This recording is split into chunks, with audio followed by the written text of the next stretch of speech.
Hello students, मैं अंजलि पयाल स्वागत करती हूँ आपका आईसीटी वर्चुअल क्लासरूम देहरादून से। कैसे हैं आप सब लोग? उम्मीद करती हूँ आप सब लोग अच्छे होंगे और अपनी लाइफ में बहुत बेहतर कुछ कर रहे होंगे। आज हम बात कर रहे हैं क्लास 10th के साइंस की, और जैसा कि चैप्टर 2 हमारा यहाँ पर चल रहा है एसिड बेस एंड सॉल्ट, यानी कि अम्ल क्षार और लवणों के बारे में हम लोग यहाँ पर पढ़ रहे हैं। चैप्टर आपने कंप्लीट कर लिया था, सारे टॉपिक्स जो इसमें इम्पॉर्टेंट हैं और जो आपके एग्जाम के में आने वाले हैं उनको हमने बहुत अच्छे से यहाँ पर डिस्कस किया था। अभी एक बार क्विक रिवीजन लेंगे चैप्टर में कि क्या क्या आप लोगों ने वहाँ पर पढ़ा, और उसके बाद बात करेंगे एक्सरसाइज की, यानी कि चैप्टर में जो भी आपके टॉपिक्स हैं उनसे रिलेटेड क्या क्या क्वेश्चन आपके पेपर में आ सकते हैं। ओके, तो आइए चलते हैं स्मार्ट बोर्ड की ओर। तो बच्चे, एसिड क्या होते हैं? वही जो स्वाद में खट्टे हैं, आपके sour in taste and give H plus ions in aqueous solution. Aqueous solution में आपका क्या दे रहे हैं? H प्लस आयंस दे रहे हैं। एग्जाम्पल आपने देखे बहुत सारे कि आपके नेचुरल एसिड भी होते हैं, क्या आपके जो कि आपके नेचुरल सब्सटेंसेस में पाए जाते हैं। ओके, जहाँ पर आपने बोला आंवला हो गया, आपका लेमन हो गया, टेमरिंड हो गया, विनेगर, रॉ मैंगो हो गया, sulphuric acid, hydrochloric acid, nitric acid, ये सारे आपके एसिड के एग्जाम्पल्स हैं। इनमें से कुछ आपके नेचुरल एसिड्स हैं, कुछ आपके केमिकल्स हैं। ठीक है, और इसके बाद हमने फिजिकल प्रॉपर्टीज, वही आपका स्वाद में खट्टे हैं यानी sour in taste and give H plus ion in dissociation, and also इनका पीएच जो होता है वो 7 से कम वैल्यू देता है। ठीक है, पीएच का मान जो होगा वो 7 से कम होगा। नीले लिटमस को ये लाल कर देते हैं। ठीक है, और लाल लिटमस पर इनका कोई प्रभाव नहीं होता। ये हमने पढ़ा था। How many types of acids are there? So there are 4 types of acids: a strong acid, weak acid, concentrated acid and dilute acid. Okay, इनके हमने एग्जाम्पल भी देखे थे। केमिकल रिएक्शंस में हमने क्या पढ़ा? प्रॉपर्टीज पढ़ा। जब हम एसिड को किसी भी सब्सटेंस के साथ रिएक्ट कराएंगे तो प्रोड्यूस क्या हो रहा है, वहां पर क्या प्रोडक्ट आपका फॉर्म हो रहा है, वो हमने देखा था।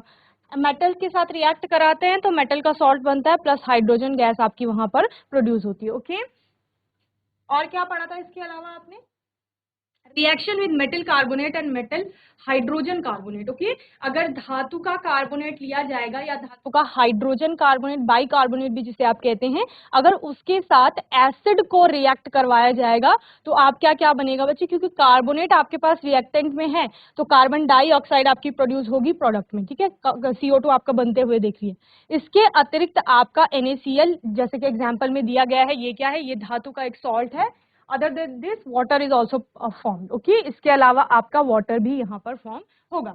अगर आप धातु का ऑक्साइड लेते हैं रिएक्शन विद मेटालिक ऑक्साइड तो आपका सॉल्ट और वाटर प्रोड्यूस होगा। यहाँ पर आपने देखा भी था, मेटालिक ऑक्साइड जो होते हैं वो बेसिक नेचर के होते हैं, तो एक एसिड जब बेस से रिएक्ट करता है तो आपका सॉल्ट और वाटर प्रोड्यूस होता है। ठीक है, इसके अतिरिक्त आपने क्या कहा कि अगर एसिड बेस से रिएक्ट करेगा तो वही सॉल्ट और वाटर प्रोड्यूस होगा, न्यूट्रलाइजेशन रिएक्शन जिसे आपका कहा जा रहा है। ओके, बेस की बात करेंगे।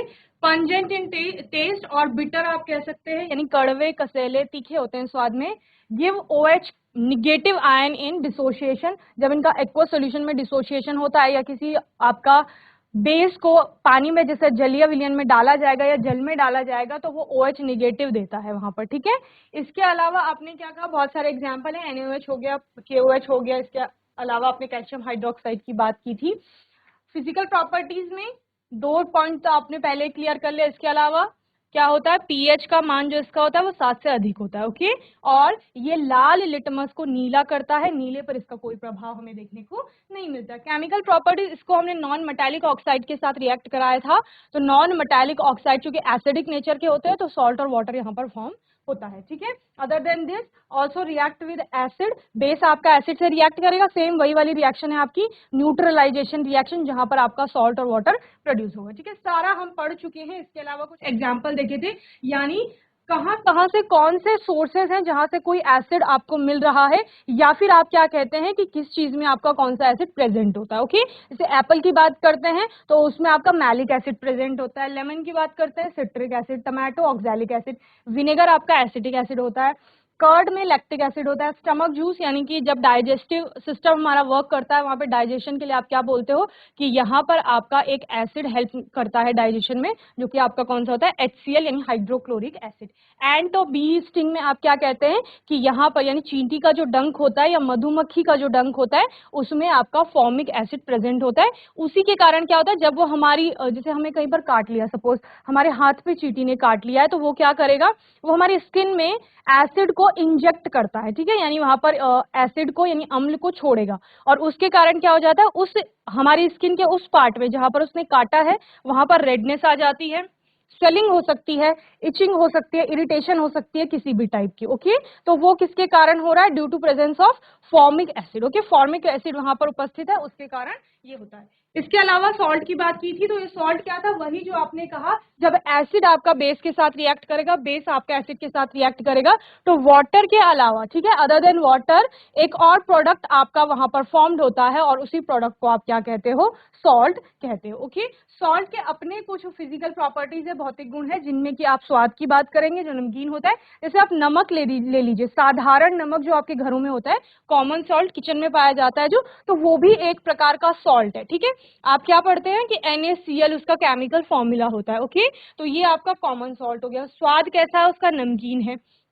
पीएच कम के मान की बात करेंगे तो वो 7 से कम या ज्यादा हो सकता है। जैसे कि आपने लवण जब बन रहे थे तो आपने पढ़ा था चैप्टर में कि कुछ प्रबल अम्लों के साथ दुर्बल क्षार अगर अभिक्रिया कर रहे हैं तो बनने वाला जो सॉल्ट होगा वो कैसा होगा, चूंकि अम्ल आपने स्ट्रॉन्ग लिया था तो वो एसिडिक कैरेक्टर्स उसमें होंगे या एसिडिक प्रॉपर्टीज होंगी। ओके, इसके अलावा अगर आप किसकी बात करें, अगर आप बेस को बहुत ज्यादा स्ट्रॉन्ग ले रहे हो यानी एक प्रबल क्षार की अभिक्रिया दुर्बल अम्ल से करा रहे हैं तो बनने वाला जो लवण होगा वो क्षारीय प्रकृति का होगा। तो उसी के आधार पर अम्लीय प्रकृति होगी तो 7 से कम पीएच का मान चला जाएगा, क्षारीय प्रकृति होगी तो 7 से अधिक चला जाएगा।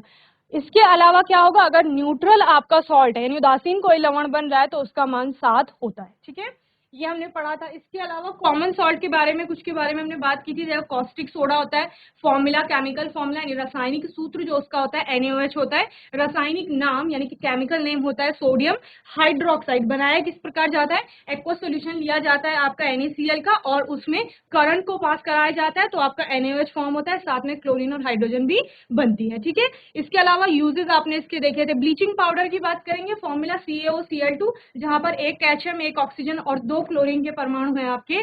केमिकल नेम है आपका कैल्शियम ऑक्सीक्लोराइड। ठीक है, विरंजक चूर्ण भी इसको आप कहते हैं, कॉमन नेम इसका है।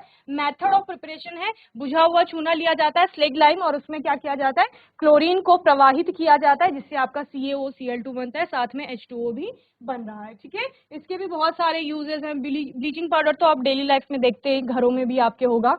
ठीक है, इसके अलावा वॉशिंग सोडा की बात करते हैं, सोडियम कार्बोनेट डेकाहाइड्रेट है इसका नाम, Na2CO3.10H2। Okay, method of preparation है कि जब सोडियम कार्बोनेट Na2CO3 होगा उसको क्रिस्टलाइज किया जाएगा तो उससे आपका वॉशिंग सोडा प्राप्त होगा आपको। ओके, इसके भी बहुत सारे उपयोग देखे थे।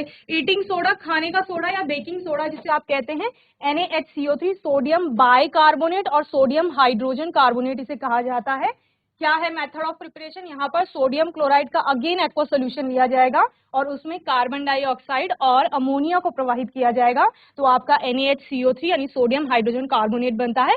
साथ में आपका अमोनियम क्लोराइड या जिसको आप क्या बोलते हैं बच्चे, नौसादर भी बोलते हैं, वो आपका बनेगा। ओके, इसके भी आपने यूजेस देखे थे। इसके बाद plaster of Paris most important है आपका।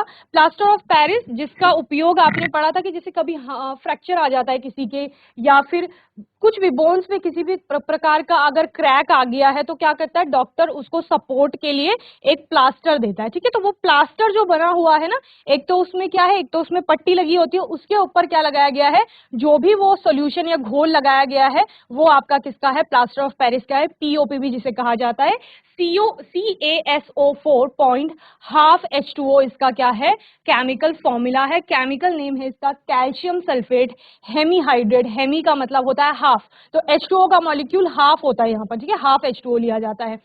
ठीक, इसके ये जो बनता है जिप्सम से आप इसको बनाते हैं, जिप्सम में हाफ की जगह 2H2O हो जाता है, बस इतना सा डिफरेंस आप देखेंगे। ठीक है, बनाया किस प्रकार जा रहा है POP को आपका, जब जिप्सम को हीट किया जा रहा है तो उससे हाफ H2O अलग हो जा रहा है, फिर आपका हाफ H2O 1.5 H2O अलग हो जाता है, हाफ H2O आपका बच जाता है, जैसे आपको रिएक्शन में दिख रहा है। और अगर आपको जिप्सम को प्राप्त करना है पीओपी से तो क्या करोगे, प्लास्टर ऑफ पेरिस में 1.5 मॉलिक्यूल H2O आपका कम है तो उतना आप ऐड कर दोगे, तो आपको दिख रहा है रिएक्शन में CaSO4 जो लास्ट रिएक्शन है हाफ H2O प्लस 1.5 H2O, उसको ऐड करके आपका CaSO4.2 H2O बन रहा है, तो वो क्या है, जिप्सम। तो प्लास्टर ऑफ पेरिस कुछ नहीं है, कैल्शियम सल्फेट यानी CaSO4 पॉइंट हाफ H2O है आपका पीओपी, और जिप्सम की बात करेंगे तो CaSO4.2 H2O। ओके, बस इतना सा अंतर है। ये क्वेश्चन आपका आता ही आता है, कुछ भी पूछ सकता है वो एग्जाम में, तो इसको तैयार कर लेंगे। यूजेस में वही हाउस को पेंट करने में पीओपी का यूज आप देखते हैं, और मैंने कहा डॉक्टर जो है वो जब कहीं पर फ्रैक्चर वगैरह आ जाता है तो बोन्स को सही करने के लिए उसका इस्तेमाल करते हैं, और आपका डेंटिस्ट्री में या फिर आप क्या कहते हैं दंत चिकित्सा जो आपकी होती है दांतों से रिलेटेड, उसमें भी इसका उपयोग किया जाता है, और स्कल्पचर बनाने के लिए आप बोलते हो, या फिर स्टैचू वगैरह बनाने के लिए, क्योंकि बहुत हार्ड हो जाता है जब ये सूखता है उसके बाद, ठीक है। तो स्टैचू यानी मूर्तियां वगैरह बनाने में भी इसका प्रयोग किया जाता है, ठीक है। ये हमने पढ़ लिया था। नेचुरल इंडिकेटर की बात हुई थी। इंडिकेटर क्या होते हैं आपके, जिससे मैंने आपको बताया था जिस प्रकार से गाड़ियों में इंडिकेटर लगा होता है वो हमें इंडिकेट करता है कि जो हमारे आगे कोई गाड़ी चल रही है, अगर उसमें इंडिकेटर है तो वो हमें इंडिकेट करेगा वो कौन सी डायरेक्शन में जाने वाली है, ठीक है। हमारी गाड़ी हमसे पीछे आने वालों को इंडिकेट करेगी कि हम किस डायरेक्शन में जाने वाले हैं, ठीक है, या फिर हमसे आगे से भी कोई आ रहा है। तो इंडिकेटर का काम बेसिकली क्या है, इंडिकेट करना है, यानी सूचित करना है। किस प्रकार की सूचना दे रहा है, गाड़ी में लगा इंडिकेटर ये सूचना दे रहा है कि कौन से डायरेक्शन में जाना है। यहां पर आप लैब में अगर इंडिकेटर की बात करेंगे तो वो आपको सूचित करेगा कि गिवन सॉल्यूशन का नेचर क्या है, ठीक है। यानी हम चैप्टर पढ़ रहे हैं एसिड बेस और सॉल्ट, ठीक है, तो वो एसिडिक नेचर का है, बेसिक नेचर का है, या फिर वो किस प्रकार का है, न्यूट्रल है, ये सब हमें कौन बताता है, इंडिकेटर्स बताते हैं। तो यहाँ पर कुछ नेचुरल इंडिकेटर्स आपने पहले भी पढ़े, 7th क्लास में आप एसिड बेस को पढ़ते हैं, वहां पर आपने हल्दी को पढ़ा था, यानी टर्मरिक हो गया, चाइना रोज गुड़हल के फूल की बात करते हैं, लिटमस भी आपका वहां पर आया था। तो लिटमस आपका एक प्रकार का नेचुरल इंडिकेटर होता है जिसके बारे में आपने पढ़ा था। ये क्या करता है, आपको बेसिकली लैब में 2 कलर के मिलेंगे, एक रेड और ब्लू मिलेगा, तो एक रेड मिलेगा एक ब्लू मिलेगा, तो आपको क्या करना है, दोनों स्ट्रिप को गिवन सोल्यूशन में डुबो देना है। आपको क्या क्या प्रेक्षण देखने को मिलेंगे उसके आधार पर आप बताएंगे कि सॉल्यूशन की प्रकृति क्या है, ठीक है। पहला, अगर दोनों ही लिटमस पेपर पे किसी भी प्रकार का प्रभाव नहीं है, यानी लाल लाल ही है, नीले का रंग भी नीला ही है, सॉल्यूशन में डालने के बाद बदला नहीं, तो यानी जो दिया गया सॉल्यूशन है उसकी प्रकृति कैसी है, उदासीन है, ठीक है, यानी उदासीन प्रकृति का है। सपोज आपने नींबू का रस ले लिया पानी में, और अब आपने क्या किया, उस नींबू और पानी के घोल में दोनों स्ट्रिप्स डाल दी, यानी कि रेड कलर की भी और ब्लू कलर की भी। तो आप क्या देखते हैं, जो ब्लू कलर का लिटमस है वो रेड में कन्वर्ट हो जाता है, यानी ब्लू जो रंग था उसका नीला वो लाल होने लग गया। वहीं पर जो लाल रंग का लिटमस का अपने स्ट्रिप ली थी उसमें किसी भी प्रकार का परिवर्तन नहीं दिखा। तो यानी जो आपने कहा नींबू और पानी का घोल है वो कैसा है, अम्लीय प्रकृति का है, यानी एसिडिक नेचर होगा उसका, ओके। एंड अगर आप कह रहे हो कि हमने सोप सॉल्यूशन लिया है, साबुन का घोल लिया है और उसमें हमने दोनों स्ट्रिप्स डाल दी हैं, तो क्या होगा, आपका जो रेड कलर का आपका लिटमस है वो ब्लू में कन्वर्ट हो जाएगा, और ब्लू कलर के लिटमस में कोई इफेक्ट आपको देखने को नहीं मिलेगा। तो इससे क्या समझ में आता है कि जो गिवन आपका सोप सॉल्यूशन है वो कैसा है, बेसिक नेचर का है, ठीक है। तो कुछ भी नहीं पढ़ना, देखो उदासीन, जो उदासीन है जिसकी कोई प्रकृति नहीं है वो तो किसी भी प्रकार के लिटमस पे कोई प्रभाव नहीं दे रहा है। तो आपको पढ़ना क्या है, आपको सिर्फ एसिड पढ़ना है कि एसिड में नीला लिटमस जो होता है वो लाल हो जाता है, बस इतना ध्यान रखना है, और इसके उल्टा कर देना है बेस में, ठीक है। बेस में क्या हो जाएगा, लाल आपका नीला बन जाएगा, और बाकी ठीक एक में अगर रंग दे रहे हैं, अगर अम्ल नीले में रंग दे रहा है तो लाल में नहीं देगा, और आपका बेस लाल में रंग दे रहा है तो नीले को परिवर्तित नहीं करेगा, बस इतना आपको ध्यान रखना है। इसके अलावा आपने कहा था कि हम पीएच भी देखते हैं, पीएच के द्वारा भी हम पता लगाते हैं गिवन सोल्यूशन का। तो अगर 7 से कम किसी का पीएच है तो वो अम्लीय है, 7 से अधिक पीएच आ रहा है तो वो आपका क्षारीय होगा, यानी बेसिक नेचर का होगा। एग्जैक्ट 7 जिसका वैल्यू आ रहा है दैट इज न्यूट्रल, ओके, वो क्या हो जाएगा, न्यूट्रल सोल्यूशन हो जाएगा। अब इसमें होता क्या है, 7 से जितना कम जिसका वैल्यू होगा, समझ रहे हैं, जितना कम जिसका पीएच में मान आएगा वो उतना स्ट्रॉन्ग एसिड होगा, यानी उतना प्रबल अम्ल होगा। यानी सपोज आपको दिया गया है कि एक कोई सोल्यूशन है जिसका पीएच 1 है, ध्यान से सुनना, एक कोई गिवन सॉल्यूशन है जिसका पीएच 1 है और एक कोई गिवन सॉल्यूशन है जिसका पीएच 6 है, तो दोनों में स्ट्रॉन्ग एसिड कौन है? तो स्ट्रॉन्ग एसिड वो होगा जिसका पीएच का मान 1 है। तो जितना कम पीएच पे मान आएगा उतना प्रबल अम्ल है, जितना अधिक पीएच पे मान जाएगा उतना प्रबल क्षार होगा। यानी आपको अगर एक 14 पीएच का सॉल्यूशन दिया गया है और एक 8 पीएच का सॉल्यूशन दिया गया है, तो कौन ज्यादा स्ट्रॉन्ग बेसिक होगा? तो आप बोलोगे जिसका पीएच 14 है वो स्ट्रॉन्ग बेसिक नेचर दिखाएगा आपका। ओके, तो इस प्रकार से हमने पीएच को पढ़ा था। कुछ यहाँ पर आपने पीएच के मान देखे थे, जैसे आप ब्लड का बोलते हो, क्वेश्चन में भी आ जाता है कि ब्लड का पीएच क्या होता है, तो आप पढ़ते हैं ये स्लाइटली एल्कलाइन होता है। स्लाइटली एल्कलाइन मींस बहुत प्रबल क्षार नहीं है, थोड़ा क्षारीय प्रकृति दिखाता है, तो 7 पॉइंट समथिंग इसका पीएच का मान आता है। ओके, इसके अलावा बहुत सारे यहाँ पर बताए गए हैं अलग अलग पीएच, हमने ये देखे थे चैप्टर में। ओके, एमसीक्यू, सबसे पहले आपके पास मल्टीपल चॉइस क्वेश्चन हैं, यानी बहुविकल्पीय प्रश्न भी जिन्हें आप कहते हैं। चलिए नोट करेंगे। अब मैं आपसे क्वेश्चन करूंगी, ठीक है, क्योंकि हमने चैप्टर बहुत अच्छे से पढ़ा है। अभी तो मैंने सिर्फ आपको क्या कराया, एक बार रिवाइज करवाया कि क्या क्या पढ़ चुके हैं आप लोग, ठीक है। चलिए फर्स्ट क्वेश्चन है बच्चों आपका, विच acid is present in tomato? टमाटर में कौन सा अम्ल पाया जाता है या उपस्थित है, आप बोल सकते हो, ठीक है। ऑप्शन है आपके पास, ए है सिट्रिक एसिड, बी है आपका ऑक्सैलिक एसिड, सी है लैक्टिक एसिड और डी HCl है। जीआईसी मनुभास, आप लोगों को आवाज आ रही है? हाथ उठाइए। Very good. चलिए माइक ले लीजिए जल्दी से। प्रश्न है आपके लिए, टमाटर में कौन सा अम्ल पाया जाता है? Which acid is present in tomato, ठीक है। अभी भी हमने इसको रिवाइज किया था और पहले चैप्टर में भी आप कई बार पढ़ चुके हैं। सर आवाज आ रही? बेटा आपका आ रही है आवाज। सौरभ सैनी। सौरभ, प्रश्न है आपका, टमाटर में कौन सा अम्ल पाया जाता है? Which acid is present in tomato? You have 4 option, citric acid, oxalic acid, lactic acid and HCl, hydrochloric acid. कौन सा आंसर करेक्ट है आपका? Option B, oxalic acid. Option B जो है वो करेक्ट होगा, oxalic acid. Very good Saurabh, sit down बच्चे। तो टमाटर में हम लोगों ने पढ़ा कि ऑक्सैलिक एसिड प्रेजेंट होता है। बात करेंगे सिट्रिक एसिड की, तो हमने क्या बोला, सिट्रस फ्रूट्स जो आपके होते हैं, ठीक है, सिट्रस फ्रूट्स की बात करते हैं आप, जैसे लेमन हो गया आपका, तो लेमन में आपका क्या होता है, सिट्रिक एसिड होता है, ये हमने देखा था। ऑक्सैलिक एसिड आपका करेक्ट आंसर होगा टोमेटो के लिए, ठीक है। लैक्टिक एसिड की बात करते हैं तो आपने कहा था डेयरी प्रोडक्ट्स में, या जैसे कर्ड की बात हम करते हैं, दूध से बनी हुई चीजें हैं, उनमें आपका क्या होता है, लैक्टिक एसिड प्रेजेंस होता है। आपका HCl की बात करते हैं तो जो भी स्टमक जूसेस आपके होते हैं उनमें क्या होता है, HCl होता है। तो आपका करेक्ट आंसर क्या है? करेक्ट आंसर है option B, oxalic acid. Okay, चलिए नोट करिए जल्दी से।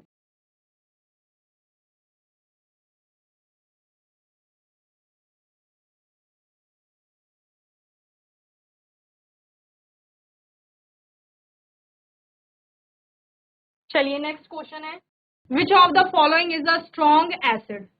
आपको बताना है इनमें से कौन सा प्रबल अम्ल है।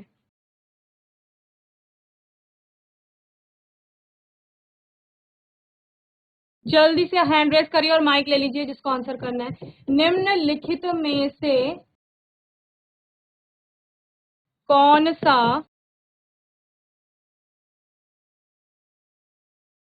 प्रबल अम्ल है, ठीक है। देखो बच्चों, यहाँ पर आपको एक तो एसिड के नाम दिए गए हैं, दूसरा उनका पीएच भी बताया गया है। पहला है आपका HCl जिसका पीएच है 1, दूसरा है आपका CH3COOH एसिटिक एसिड या एथेनोइक एसिड जिसे आप कहते हो, जिसका पीएच 5 है। सी है आपका लेमन जूस जिसका पीएच 2.2 है। प्योर मिल्क की बात करेंगे जिसका पीएच 6 है, ठीक है। तो आप बताएंगे इनमें से कौन सा आपका प्रबल अम्ल होगा, यानी स्ट्रॉन्ग एसिड जिसे आप कह रहे हो। चलिए कौन आंसर करेगा, जल्दी से माइक ले लो। मनुभास। Option A, HClPH1। Very good. क्या नाम है बच्चे आपका? गुलनाज। Gulnaz, very good Gulnaz. गुलनाज, क्यों बताया आपने कि ऑप्शन ए होगा इसका करेक्ट आंसर, कैसे बताया, एक्सप्लेन करिए सबको। Very good. जी क्योंकि इसका pH 1 है। वेरी गुड, क्योंकि इसका pH 1 है, यानी कि बाकी सबसे इसका pH कैसा है, कम है। चलिए माइक ऑफ कर लीजिए। Very good Gulnaz. तो गुलनाज ने हमें बताया जिसका pH 1 है, यानी कि जिसका pH जितना कम होगा वो उतना प्रबल अम्ल होगा। ये हमने अभी पढ़ा था, जितना pH में वैल्यू आपका कम जाएगा, लोअर जाएगा, उतना ही वो स्ट्रॉन्ग एसिड होगा। तो चूंकि यहाँ पर pH 1 है HCl का और बाकी सबका उससे अधिक है, तो आपका प्रबल अम्ल जो होगा या स्ट्रॉन्ग एसिड जो होगा वो ऑप्शन ए हो जाएगा, यानी कि HCl with pH value 1। Okay, ये आपका करेक्ट आंसर हो जाएगा। यहीं पर अगर आपको बेस के बारे में पूछा जाता कि स्ट्रॉन्ग बेस कौन सा है, तो pH का मान जिसका सबसे अधिक होगा, ध्यान से सुनना, जिसका pH का मान सबसे अधिक होगा वो उतना ही स्ट्रॉन्ग बेस हो जाएगा। क्लियर है? चलिए जल्दी से नोट करेंगे इसे। नेक्स्ट क्वेश्चन है आपका, Na2CO3.10H2O इज नोन एज, प्रकार से आप इसको लिखोगे।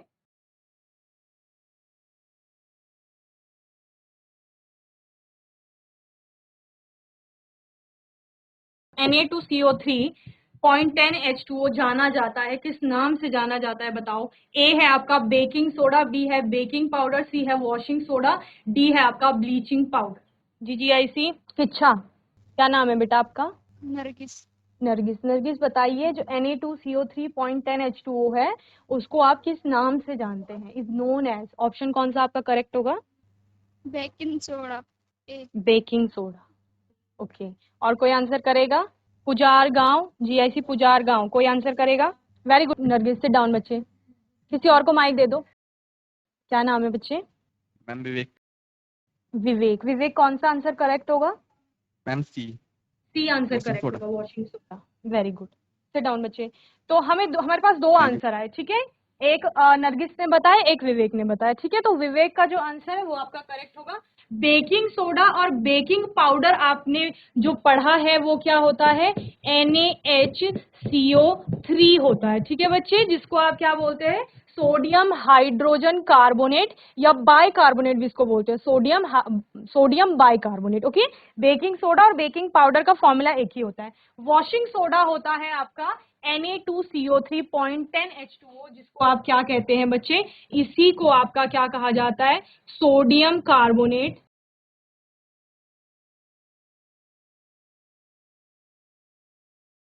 और डेकाहाइड्रेट। मैंने आपको बताया था चैप्टर में, डेका का मतलब क्या होता है? 10। डेका का मतलब 10 से लिया जाता है, तो 10H2O है आपके, ठीक है, तो इसलिए क्या हो जाएगा? डेकाहाइड्रेट। ओके, ये इसका क्या हो गया बच्चे? केमिकल नेम हो गया, जिसको आप क्या बोलते हो? वॉशिंग सोडा या धावन सोडा भी इसको आपका कहा जाता है, ठीक है। तो आपका करेक्ट ऑप्शन हो गया वॉशिंग सोडा, या जिसको आप धावन सोडा भी कहते हैं, ठीक है, और इसका आप केमिकल नेम भी लिख लेंगे। तो बच्चों, मैं उम्मीद करती हूँ आज का सेशन आपको अच्छे से समझ में आया होगा। आज के सेशन में हमने चैप्टर 2 को एक बार दोबारा से रिवाइज किया पूरा, कि क्या क्या टॉपिक हमने इसके अंतर्गत पढ़े हैं। इसके अलावा हमने अपनी एक्सरसाइज स्टार्ट की, जिसमें सबसे पहले हमारा आया MCQs, यानी बहुविकल्पीय प्रश्न पूछे जाते हैं। एक प्रश्न पूछा जाएगा या कोई स्टेटमेंट दी जाएगी, उससे रिलेटेड आपको 4 ऑप्शंस मिलेंगे, उनमें से आपका कोई एक ऑप्शन करेक्ट होता है जो आपको बताना होता है, ठीक है। आज के सेशन में GIC मनुबास ने बहुत अच्छे से रिस्पॉन्स किया, जहां से गुलनाज और सौरभ ने बहुत अच्छे से आंसर किया। GIC किच्छा से नरगिस ने बहुत अच्छे से रिस्पॉन्स किया, वहीं GIC पुजार गांव से विवेक ने बहुत अच्छे से आंसर किया। तो सभी बच्चों को अच्छे से पढ़ाई करते रहनी है। कोई भी डाउट होगा चैप्टर से रिलेटेड तो आने वाले सेशन में आप लोग पूछ लेंगे। अपने आने वाले सेशन में कुछ और एक्सरसाइज के क्वेश्चंस लेकर हम आएंगे, और तब तक के लिए ICT वर्चुअल क्लासरूम से जुड़ने के लिए धन्यवाद।